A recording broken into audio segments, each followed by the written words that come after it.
एक गांव में एक किसान था। किसान एक दिन अपने अनाज की कोठी में काम कर रहा था। काम करते करते हैं उसकी घड़ी कहीं खो गई।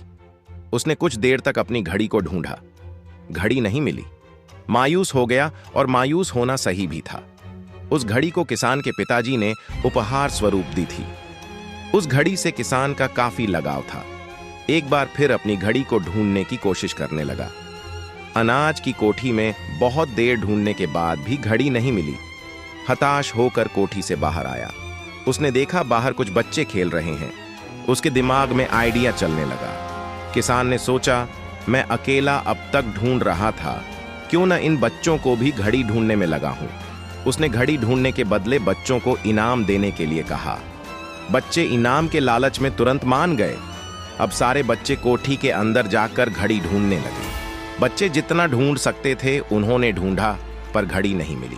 बच्चे थक चुके थे, उन्होंने हार मान ली।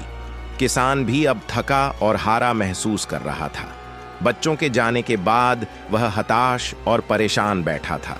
कुछ देर बाद एक बच्चा वापस आया। आकर किसान से बोला, क्या मैं फिर से घड़ी ढूंढ सकता हूं? किसान ने कहा, ठीक है। बच्चा फिर से कोठी के अंदर गया और थोड़ी देर में घड़ी के साथ वापस लौटा। किसान ने देखा बच्चा अपने हाथों में घड़ी लेकर वापस लौटा है। किसान को खुशी का ठिकाना न रहा। किसान को कुछ समझ नहीं आ रहा था। जिस घड़ी को उसने इतनी देर ढूंढा और इतने सारे बच्चों ने ढूंढा, उस समय वह घड़ी नहीं मिली। अब कैसे मिल गई? उसने बच्चे से पूछा, तुम्हें यह घड़ी कैसे मिली? बच्चे ने कहा, कोठी के अंदर जाकर वह एक जगह पर खड़ा हो गया और शांत वातावरण में घड़ी की टिक टिक सुनाई पड़ रही थी। मैंने घड़ी की टिक टिक की आवाज की दिशा में ढूंढना चालू किया और घड़ी मिल गई।